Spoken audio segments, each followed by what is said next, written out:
자, 이제 여러분들과 전기 용량 구하는 방법에 대해서 한번 생각을 해볼 거예요. 이게 이번 시간의 학습 주제예요. 자, 그런데 전기 용량이라고 하는 자체는 여러분들이 아직까지 배워왔던 거를 전체를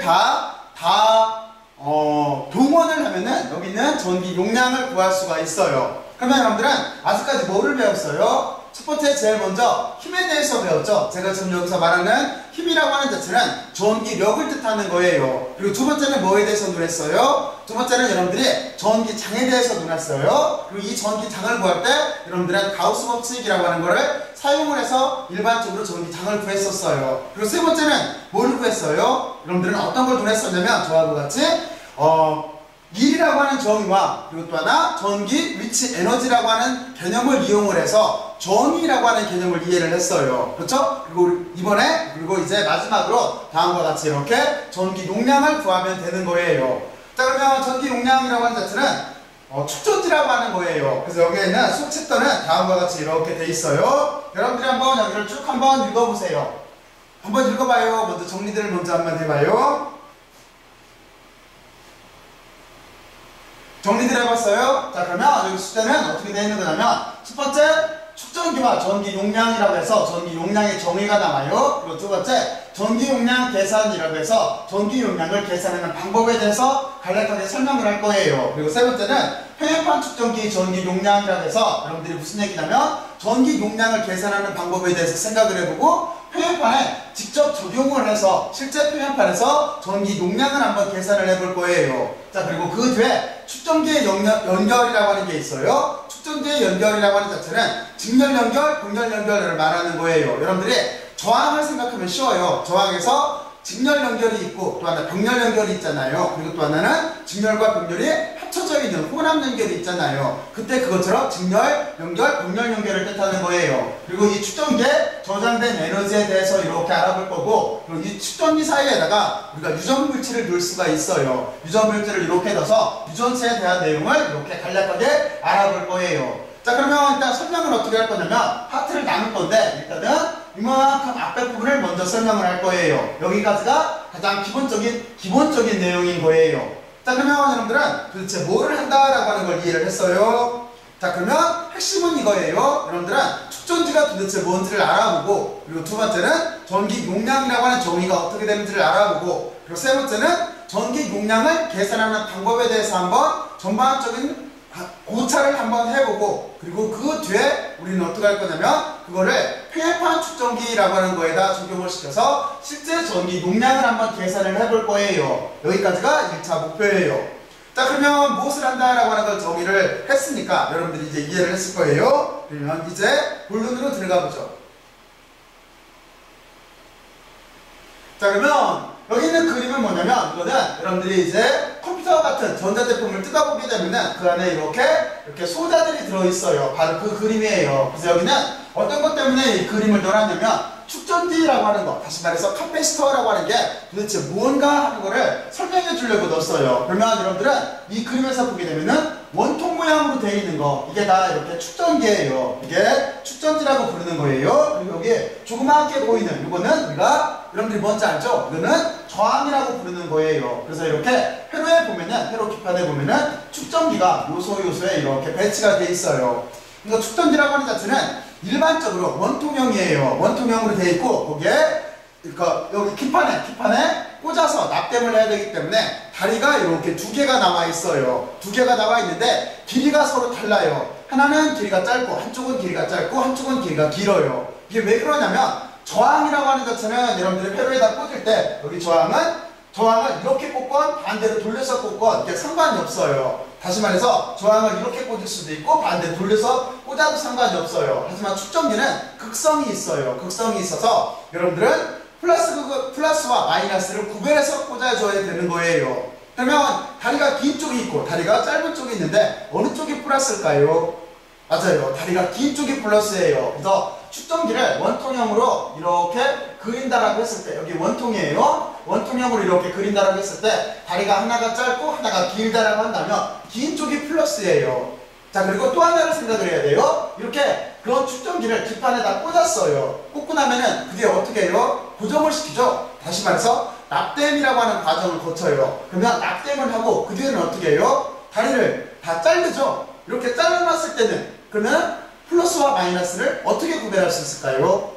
바로 그걸 대비해서 어떻게 돼 있냐면 이렇게 원통형 위에 여기에 캔 옆에다가 써놨어요. 여기에 마이너스를 이렇게 표시를 해놨어요. 다시 말해서 네모난 사각형이 있는 쪽이 마이너스인 거예요. 여러분들은 그렇게 구별을 하면 되는 거예요. 일단 이게 축전기예요. 근데 일반적으로 축전기의 가장 기본적인 모델은 어떤 거냐면 다음과 같은 이렇게 평행판 축전기예요. 그럼 여러분들은 여기 구조를 이해를 하면 되겠죠. 이 구조는 어떻게 되는 거냐면 이렇게 평행판이 있고 이건 도체판이에요. 도체판이 있고 여기를 배터리에다가 이렇게 연결을 하게 되면은 틀림없이 이쪽에서 플러스 전하가 이동해서 여기에 축전이 이렇게 되기 시작을 할 거예요. 플러스 전하가 여기에 쌓이기 시작을 할 거예요. 그리고 이쪽은 마이너스 전하가 여기에 가서 이렇게 쌓이기 시작을 할 거예요. 언제까지 쌓이냐면은 여기 있는 평행판과 두선과 축전기 사이에 전위가 같아질 때까지 쌓여요. 그렇죠? 바로 그게 우리가 기본적으로 말하면 축전기인 거예요. 그렇죠? 바로 이게 축전기의 기본적인 구조예요. 자, 그러면 여기서부터 이렇게 발달해 온 거예요.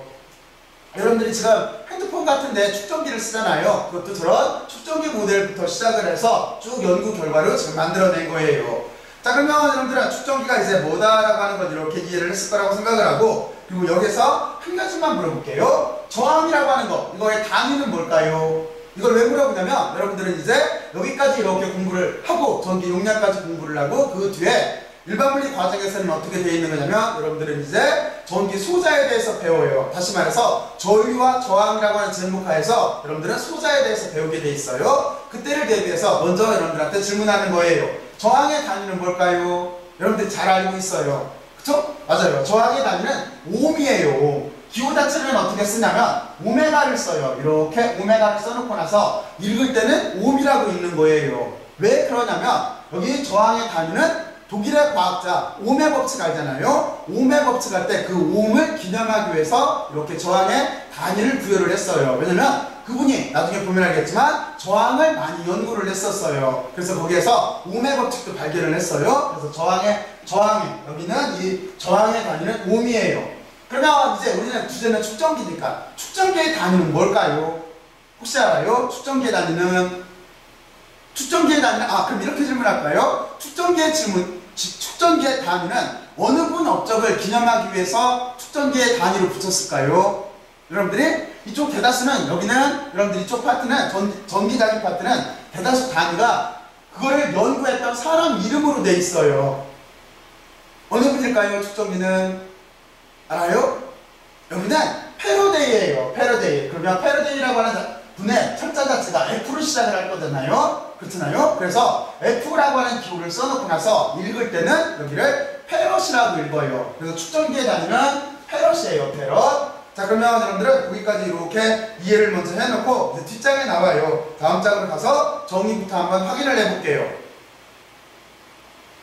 자, 그러면 이제 여기 보면은 축전기는 아까 있던 모델을 그대로 땄고, 그리고 여기는 실물들이에요. 종류는 이것처럼 여러 가지가 이렇게 있어요. 근데 실제로 패럿이라고 하는 단위는 상당히 큰 단위예요. 큰 단위이기 때문에 우리가 일반적으로 쓸 때는 이것처럼 마이크로, 나노, 피코 패럿을 이렇게 구별해서 쓰고 있어요. 그래서 마이크로라고 하는 자체는 여기 뮤 F, N F, P F 이렇게 읽으면 안 돼요. 읽을 때 마이크로 패럿, 나노 패럿, 피코 패럿이라고 읽어야 돼요. 그래서 여기 보면은 마이크로는 10n-6승인 거죠. 그리고 나노는 여기 틀렸네. 10n-9승이에요. 여기 9승이에요. 9승 패럿이 이렇게 될 테고, 그리고 이쪽은 피코는 10n-12승이에요. 여기가 9예요.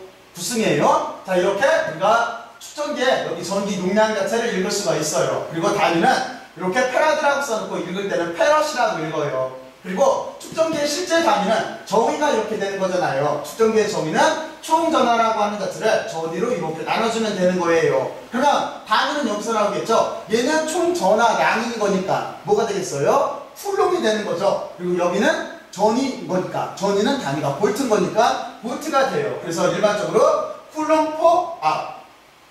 그렇죠? 쿨롱/볼트가 이렇게 되는 거예요. 그런데 우리는 쿨롱/볼트라고 하는 이 기본적인 SI 단위도 쓰지만 이 단위를 우리가 일반적으로 패럿이라고 하는 거예요. 자, 그러면 여러분들은 여기까지 이렇게 한번 축전기에 대해서 기본적인 정의, 그리고 단위를 쓸 때 이렇게 쓴다라고 하는 거를 여러분들이 한번 이해를 해봐요. 그리고 단위는 패럿이에요. 또는 쿨록 퍼 볼트예요. 자, 그러면 여기까지. 여러분들은 여기 있는 C하고 여기 있는 C하고 구별할 수 있어야 돼요. 여기는 전기 용량을 뜻하는 기호예요. 물리량을 뜻하는 기호예요. 그리고 여기 있는 거는, 여기는 요거의 단위예요. 전하 량에 닿는 거니까 여기는 쿨롬이 되는 거예요. 구별해야 돼요, 두 개. 그리고 이쪽은 전이 찬 거예요. 그리고 여기는 뭐냐면 볼트라고 하는 전이차의 단인 거예요. 구별을 해야 돼요. 기호가 똑같은데 그러니까 혼동하지 말고. 자, 그리고 여기만 마이너스 9승으로 이렇게 바꿔줘요. 자, 그러면 여러분들은 기본적인 내용에 대해서 이렇게 알았어요. 그러면 이제 다음 장으로 넘어가서 그럼 도대체 전기 용량이라고 하는 이 식을 어떻게 계산한다라고 하는 거를 여러분들한테 설명을 해줄게요. 자, 그러면 여기에서 먼저 잠깐 볼까요? 여러분들은 먼저 전기 용량을 계산하려면 여기는 총전하라고 하는 거는 상수예요. 그럼 어떻게 되겠어요? 여기는 전위라고 하는 걸 먼저 계산을 해야 되겠죠? 그러면 여러분들은 전위를 계산하려면 어떤 값을 알고 있어야 돼요? 그렇죠? 전위를 계산하려면 전기장을 알고 있어야 돼요. 그러면 전기장은 뭐를 통해서 구할 수가 있어요? 일반적으로 우리는 전기장이라고 하는 자체를 가우스 법칙을 통해서 구했죠? 그러니까 여러분들은 순서는 이렇게 하면 되는 거예요. 가우스 법칙을 이용해서 전기장을 구하고, 그리고 그 전기장을 이용해서 전위를 구하고, 그리고 그 전위를 여기에다 대입해서 전기 용량을 구하면 되는 거예요. 그 얘기가 다음 장에 요약이 돼 있어요. 자, 그러면 여러분들이 요약된 걸 이렇게 한번 보고 스스로 한번 생각들을 한번 해보세요. 자, 여기 보고 스스로 한번 생각들을 한번 해봐요. 이쪽에 있는 말을 언어를 이렇게 한번 읽어봐요. 그리고 여기도 여러분들이 한번 구조를 쭉 한번 따라가 봐요. 이해를 가요? 이제 여기는 여러 번 해서 여러분들이 잘 이해를 하고 있을 거예요. 그리고 또 하나 접근 방법도 여러 가지를 통해서 여러분들한테 가급적이면은 쉽게 이해시키려고 노력을 했어요. 자, 그래서 여기는 이렇게 구하면 되는 거예요. 여러분들이 전기 용량을 구하세요 라고 한다면 전기 용량의 정의는 다음과 같이 이렇게 돼요. 그러려면 전기 용량을 구하려면 여러분들은 전위를 구해야 돼요. 전위라고 하는 자체는 다음과 같은 이 정의를 이용해서 구해야 돼요. 근데 전위를 구하려면 여러분들은 전기장을 구해야 돼요. 이 전기장은 가우스 법칙을 이용해서 구하면 되는 거예요. 그러니까 순서는 이쪽에 있는 말을 읽어보면 그거예요. 가우스 법칙을 이용해서 전기장을 구하고, 이 전기장을 여기다 대입해서 전위를 구하고, 이 전위를 여기에다 이렇게 대입해서 전기 용량을 구하면 되는 거예요. 자, 그러면 여러분들이 여기 있는 순서에 대해서 다시 한번 머릿속으로 한번 이렇게 인지들을 한번 해봐요. 스스로 한번 생각들을 한번 해봐요.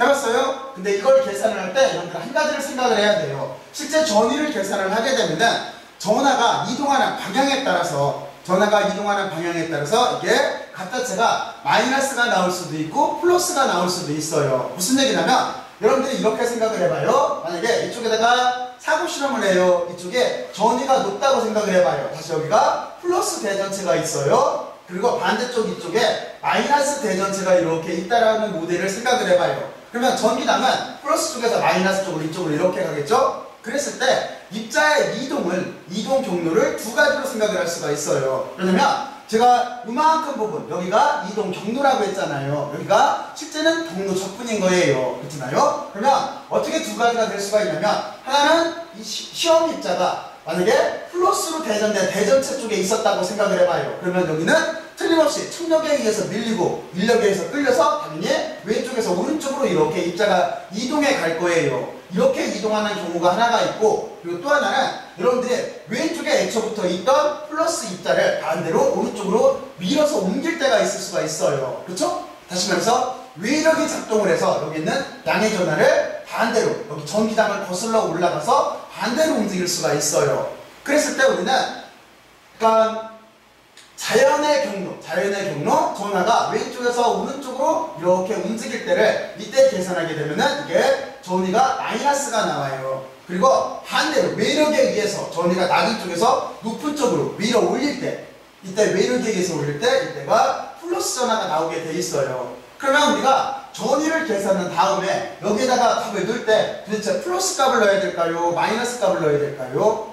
바로 이 문제 때문에 어떻게 정의를 하는 거냐면, 여기는 전기 용량이라고 하는 자체는 정의 자체가 무조건 플러스가 나와야 돼요. 그러니까 여러분들이 전위를 계산을 할 때 이거를 이동 경로에 따라서 전위가 높은 쪽에서 낮은 쪽으로 가던 낮은 쪽에서 높은 쪽으로 밀어 올리던지 간에 여기가 플러스가 나오든지 마이너스가 되든지 간에 이 전기 용량이라고 하는 자체가 정의가 플러스로 되어 있기 때문에 여러분들은 여기를 이렇게 절대값을 씌워서 계산을 해주면 되는 거예요. 그리고 여기는 전화도 마찬가지예요. 전화도 이게 양의 전화일 수가 있고 음의 전화를 기준으로 할 수도 있어요. 하지만 여기도 이 값 자체가 플러스가 되어야 되기 때문에 이렇게 절대값을 붙여서 계산을 해준다라고 생각을 하면 되는 거예요. 자, 그리고 여기는 뭐냐면 바로 그런 문제 때문에 여기를 항상 플러스로 나오게 하려면 바로 다음과 같이 계산을 해주면 돼요. 이거는 여러분들 그냥 참고로 알고 있어요. 이건 무슨 뜻이냐면 전위가 높은 쪽에서 낮은 쪽으로 입자가 이렇게 이동한다고 봤을 때 실제 여기는 마이너스가 붙어 있잖아요. 그랬을 때 여러분들은 마이너스를 없애고 계산을 하게 되면은 그러면 이 값은 항상 플러스 값이 나오게 돼 있어요. 아까 제가 그랬잖아요. 전위가 높은 쪽에서 낮은 쪽으로 자연의 경로대로 이동을 해가면 값 자체는 마이너스가 나온다고 했잖아요. 그러니까 그 값을 없애준 거예요. 그래서 전위가 높은 쪽에서 낮은 쪽으로 마이너스를 소거하고 계산을 하게 되면은 항상 이 전위는 플러스가 나와요. 그럼 여기다 이렇게 넣으면 돼요. 근데 여러분들은 이렇게 생각을 해도 되는데 또는 마이너스 값이 나오면 그냥 절대값을 붙여서 플러스 값으로 계산한다 라고 생각을 해주면 되는 거예요. 왜? 전기 용량의 정의가 플러스로 돼 있으니까. 자, 그러면 여러분들은 이렇게 해놓고 나서 자, 여기 전기 용량 계산하는 것까지 알아봤어요. 자, 그러면 이걸 이용을 해서 여러분들은 어떻게 하면 되는 거냐면 이제 실제 모델에다가 한번 적용을 시켜볼게요. 근데 여러분들은 여기서 한 가지를 생각을 해야 돼요. 실제 측정기라고 하는 자체는 기본적인 모델이 세 가지예요. 평행판 측정기가 있고 그리고 원통형이 있고 구형이 있어요. 이 세 가지 모델이 있어요. 그 중에서 저는 가장 기본적인 평행판 측정기라고 하는 거에 대해서 먼저 생각을 해볼게요. 평행판, 나머지는 여러분들 꼭 한번 계산들을 한번 해봐야 돼요. 그리고 다음번에 계산하는 거는 가급적이면은 그냥 자세하게 계산을 할 거예요. 실제는 이거 계산하면 단순해요. 단순한데 여러분들한테 초기 설명을 해주기 위해서 그냥 모든 수식을 다 써서 이렇게 하나하나 이렇게 돼요 하고 설명을 해줄 거예요. 그러니까 거꾸로 복잡해 보일지 몰라요. 하지만 그냥 이렇게 한번 따라서 해보면서 여러분들이 조금 원리를 익히기를 바라요. 자, 그러면 이제 평행판 측정기에서 전기 용량을 계산하러 갈게요. 다음 주제로 넘어가요. 자, 그러면 여기 있는 내용 자체가 여러분들의 평행판 측정기에서 전기 용량을 계산하는 방법이에요. 여러분들 딱 봐도 좀 복잡해 보이죠? 근데 여기는 중복된 것들이 있어요. 왜냐면 여기 케이스 1, 케이스 2라고 썼는데 이거는 어떻게 한 거냐면 전위를 계산할 때 아까 설명했듯이 전위가 높은 쪽에서 낮은 쪽으로 이렇게 자연의 순리대로 이동할 수도 있지만 반대로 거꾸로 낮은 쪽에서 높은 쪽으로 밀어 올릴 수도 있어요. 외력에 의해서 이렇게 일을 해서 이렇게도 할 수가 있어요. 여러분들은 저거를 어떻게 생각하면 쉽냐면 여러분들이 여름철이에요. 물놀이를 갔어요. 계곡에 갔어요. 계곡에 가서 만약에 거기에서 보트를 탄다고 생각을 해봐요. 그러면 어떻게 되겠어요? 그러면 틀림없이 여러분들은 그냥 가만히 있어도 계곡물이 아래쪽으로 흐르기 때문에 틀림없이 여러분들이 탄 배는 아래쪽으로 쭉 내려가게 될 거예요. 그렇죠? 그런데 만약에 아래쪽에 내려간 배를 똑같은 위치로 끌어올린다고 생각을 해봐요. 그러면 반대로 여러분들 외력에 의해서, 여러분들 힘에 의해서 다시 말해서 일을 해서 여기를 끌어올려야 될 거예요. 바로 그거하고 똑같은 경우예요. 그거하고 같은 경우. 자, 그러면 여러분들은 그렇게 생각을 하고 이제 결론부터 말하면 이거예요. 우리는 전기 용량을 계산을 해야 돼요. 전기 용량이 정의예요. 근데 이 전기 용량을 계산하려면 전위를 계산을 해야 돼요. 전위는 바로 여기 있는 이 정의를 이용해서 계산할 수가 있어요. 근데 전위를 계산을 하려면 여러분들은 전기장을 계산을 해야 돼요. 전기장은 다음과 같이 이렇게 가우스 법칙을 이용해서 계산할 수가 있는 거예요. 그러니까 가우스 법칙으로 전기장을 계산을 하고 이 값을 여기다 넣어서 전위를 계산을 하고 그리고 전위를 계산을 할 때 양방향으로 첫 번째 방향, 두 번째 방향으로 계산을 한번 해보고 그래서 정말로 마이너스와 플러스로 부호가 다른지를 한번 알아보고 그리고 우리는 여기서 구한 값을 이용을 해서 이렇게 전기 용량을 계산하면 되는 거예요. 자, 그러면 전체적인 구조는 이해를 했죠? 자, 그러면 이제 여러분들이 여기서 전기장을 한번 구해보죠. 먼저 구해야 될 거는 자, 여러분들이 이만큼 위쪽에 써있는 여기는 가우스 법칙이에요. 여기도 똑같이 제가 쓰면서 하면은 시간이 많이 걸려요. 많이 걸리기 때문에 여러분들한테 대략적인 것만 중요한 포인트만 제가 직접 설명을 해줄게요. 자, 여기는 전기장의 정의인 거예요. 무슨 뜻이냐면 안쪽에 있는 전하가 전기장의 선속을 만든 거예요. 근데 전기장의 선속이라고 하는 자체는 면적에다가 거기를 지나가는 벡터를 곱해주면 되는 거예요. 어떻게 곱하면 되는 거냐면 여기는 내적 형태를 다시 말해서 도트 프로덕트를 곱해주면 되는 거예요. 자, 그러면 여기는 가우스 법칙이에요. 그리고 우리는 이걸 이렇게 쓸 때 실제 여기 중복은 방향 자체가 같기 때문에 스칼라량으로 쓸 수가 있어요. 그쵸? 그리고 여기에는 안쪽 전화가 있고 여기는 자유공간 속의 유전율이에요. 그래서 요식 자체를 우리가 다음과 같이 이렇게 바꿔 쓸 수가 있어요. 그러면 여기서 어떻게 하면 되겠어요? 전기당이라고 하는 자체는 면적으로 나눠주면 되겠죠? 전기당을 면적으로 나눠주고, 그리고 안쪽에 있는 전하는 만약에 여기에 있는 전하 전체를 우리가 Q라고 한다면, 대문자 Q라고 한다면 여기 안쪽에 있는 전하를 대문자 Q로 이렇게 쓰면 되는 거예요. 그러면 이만큼이 우리가 구하려고 하는 전기당이 되는 거예요. 단지 이때 조건이 있어요. 어떤 조건이 있냐면 이 문제를 풀 때 정확히 풀려면 여러분들은 가우스 면을 잡아야 돼요. 가우스 면을 잡을 때 우리는 다음과 같이 이렇게 잡은 거예요. 이거는 일종의 예예요. 지금 여기 1, 2, 3, 4라고 쓴 거는 입체적으로 여기다 원통 같은 걸 그리기가 어려워서 이렇게 써는 거예요. 그랬을 때 여러분들은 이렇게 생각을 하면 되는 거예요. 이쪽 일면으로 이거 그냥 여기를 여러분들이 원통이라고 생각을 해봐요. 이쪽에 원통이 있고 이쪽에 이렇게 면이 있다라고 한번 생각을 해봐요. 그러니까 원통을 그냥 이렇게 된 원통을 이렇게 뉘어서 압축시켰다고 생각을 해봐요. 그럼 이 모양일 거잖아요. 좀 모양 자체가 보기는 어렵네. 일단 그 모양일 거잖아요. 자, 그러면 여러분들은 이렇게 생각을 하면 돼요. 그랬을 때 뒤쪽으로 지나가는 이쪽 면을 뚫고 지나가는 전기당이 있을까요? 없어요. 그렇잖아요. 여러분들이 저하고 가우스 법칙을 배울 때 그때 여러분들한테 도체에 대한 성질을 얘기할 때 제가 몇 번 얘기를 했어요. 그러니까 이쪽은 전기당이 없어요. 그러면 위쪽 면을 뚫고 내려가거나 아래쪽 면을 뚫고 내려가는 전기당이 있을까요? 다시 말해서 원통의 표면을 통과하는 전기당이 있을까요?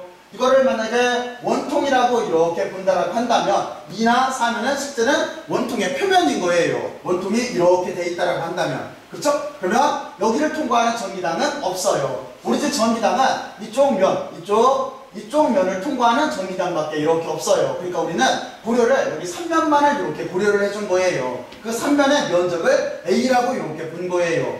사실은 이렇게 눈에야 여기 문제 자체를 정확하게 이해를 한 거예요. 어쨌든지 간에 우리는 이렇게 해서 전기당을 구했어요. 자, 그리고 이쪽은 어떻게 쓴 거냐면은 여기는 만약에 이쪽에 있는 도체에 전하 밀도를 준 거예요. 전하 밀도를 시그마라고 이렇게 준다라고 한다면 그러면 우리는 어떻게 하면 되겠어요? 여기 있는 것처럼 이렇게 하면 되겠죠? 여기는 전하라고 하는 자체는 총전하라고 하는 자체는 여기는 밀도에다가 여기는 부피를 곱해주면 돼요. 그 대신 저게 면적이기 때문에 지금은 이렇게 밀도에다가 면적을 곱해주면 되는 거예요. 이 값을 여기에다 넣어서 다시 쓰게 되면 다음과 같이 이렇게 되죠. 전기당은 두 가지 형태로 이렇게 쓸 수가 있어요. 이쪽은 총전하 입장으로 쓴 거고, 그리고 이쪽은 좀 더 자세하게 총전하를 밀도라고 하는 개념을 면전하 밀도를 고려해서 쓴 값이 다음과 같이 이렇게 되는 거예요.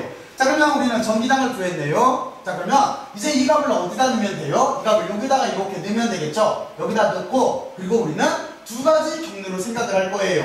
첫 번째는 뭐냐면 플러스 전하, 그러니까 전위가 높은 쪽에서 아래쪽으로 내려갈 때예요. 여러분들이 아까처럼 산에서 그러니까 계곡에서 보트를 탄다라고 생각을 했을 때 위쪽에서 아래쪽으로 내려가는 거예요. 다시 말해서 위치 에너지가 높은 쪽에서 위치 에너지가 낮은 쪽으로 이동할 때예요. 바로 그 경우예요.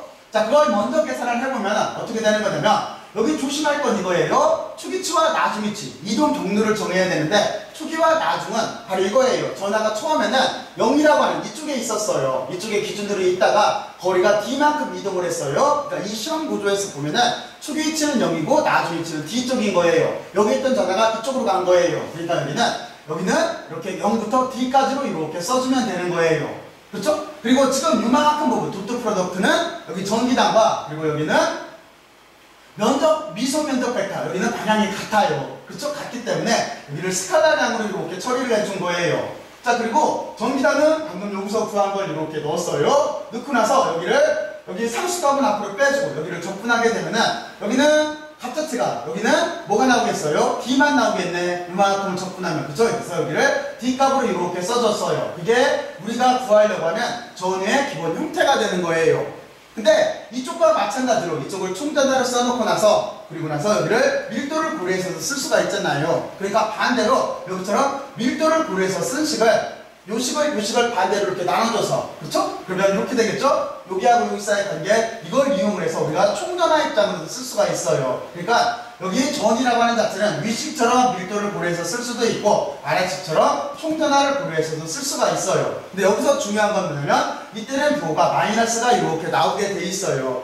그쵸? 마이너스가 이렇게 나오게 돼 있어요. 자, 그런데 반대로 이동했다고 봐요. 다시 말해서 이번에는 여러분들이 여기를 전화를 밀고 이렇게 올라간 거예요. 다시 말해서 외력이 작동해서 일을 한 거예요. 아래로 내려간 보트를 여러분들이 힘을 가해서, 다시 말해서 힘에다가 거리를 곱하면 다시 원래대로 거리를 가야 될 테니까 그렇게 되면 2를 하는 거잖아요. 누가 1을 했어요? 외력이 한 거잖아요. 그러니까 외력이 한 2를 고려해서 보게 되면 어떻게 되는 거냐면 다음과 같이 이렇게 돼요. 이동 경로는 어떻게 되는 거냐면 처음에 이번에는 오른쪽에 있었어요. 오른쪽에 있던 걸 왼쪽으로 보냈어요. 그러니까 이동 경로는 초기 위치가 D가 되는 거고 나중 위치가 0이 되는 거예요. 좋죠? 그래서 여기가 초기 위치가 D가 되는 거고 나중 위치가 0이 돼요. 나머지 계산 방법은 똑같아요. 이쪽에서 계산한 것처럼 여기는 전기장 가타를 넣어놓고 나서 다시 요 값을 가지고 계산을 똑같이 여기서 했던 방법하고 똑같이 하면은 이번에는 여기가 이렇게 양의 값을 갖게 돼 있어요. 그렇죠? 그래서 여러분들이 이렇게 생각을 하면 쉬워요. 전위가 높은 쪽에서 낮은 쪽으로 이동할 때는 전위가 이렇게 음의 부호가 나와요. 하지만 전위가 그 낮은 쪽에서 높은 쪽으로 갈 때는 2를 해줘야 되기 때문에 여기는 플러스 부호가 이렇게 나오게 돼 있어요. 여러분들이 일단은 그 두 가지를 확인을 했어요. 자, 그래서 하여튼 부호가 어떻게 이렇게 나오든지 간에 여러분들은 전기 용량을 계산을 할 때는 여기가 여러분들은 절대값이 붙어 있어서 여기를 플러스 값으로 만들어주면 돼요. 그러니까 이 값을 넣으면은 그대로 계산을 해주면 되겠죠. 하지만 이 값을 넣을 때는 여기 마이너스를 빼버리면 되는 거예요. 여기를 이렇게 넣어서 계산하게 되면은 전기 용량이라고 하는 정의를 우리가 금방 구할 수가 있어요. 여기다 듣고 정리해봐요. 그럼 이거 금방 나와요. 그랬을 때 전기 용량은 어디에 비례를 해요? 전기 용량은 면적에 비례를 하는 거예요. 그리고 거리에 반비례를 하는 거예요. 그러니까 전기 용량이라고 했을 때는 이 면적을 크게 만들면 크게 만들수록 전기 용량은 커진다라는 뜻이에요. 그리고 거리 자체가 가까우면 가까울수록 전기 용량은 커진다는 소리예요. 그리고 이게 유전율이 들어가 있어요. 지금은 자유공간 속에서의 유전율이에요. 나중에 여러분들이 유전체를 배우게 되면은 여기가 물질 속에서의 유전율로 바뀌게 돼 있어요. 그 대신 그거는 나중 문제고 하여튼 이렇게 계산을 해주면 되는 거예요. 자, 그러면 지금 약간 복잡해 보일지는 모르겠지만 처음에 할 때는 이것처럼 하나하나를 해봐야 돼요. 그래야 제대로 이해를 할 수가 있어요. 여러분들 여기만 조금 꼼꼼하게 이렇게 생각을 해서 그리고 또 하나 통찰력을 바탕으로 여러분들이 여기를 한번 스스로 한번 이해들을 꼭 한번 해봐요. 그러면 이거 별거 아니에요. 여기를 이해를 하면은 아까도 말했지만 축전기에는 기본이 평행판이고 그리고 두 가지가 더 있어요. 원통형이 있고 그리고 또 하나 어떤 게 있을까요? 맞아요. 구형이 있어요. 원통형하고 구형도 똑같은 방법으로 풀 수가 있어요. 그러니까 여러분들이 원통형하고 구형도 꼭 한번 여러분들이 직접 한번 계산들을 한번 해보세요. 꼭 한번 계산해 봐야 돼요. 평행판 축전기, 원통형 축전기, 구형 축전기에서 전기 용량을 꼭 한번 계산을 해 봐야 돼요. 여러분들이 이걸 계산을 하려면 순서 자체는 먼저 전기장을 구하고 그리고 전위를 구하고 그리고 전기 용량을 구해야 돼요. 그러니까 이 한 문제가 상당히 종합적인 문제가 되는 거예요. 자, 그러면 일단은 여기까지 이렇게 설명을 1차 정리를 할게요. 그럼 여기까지 여러분들이 스스로 한번 정리들을 해보세요. 해봤어요? 저는 그러면 다음 주제에서 여러분들과 만날게요. 자, 그러면 다음 주제에서 봐요.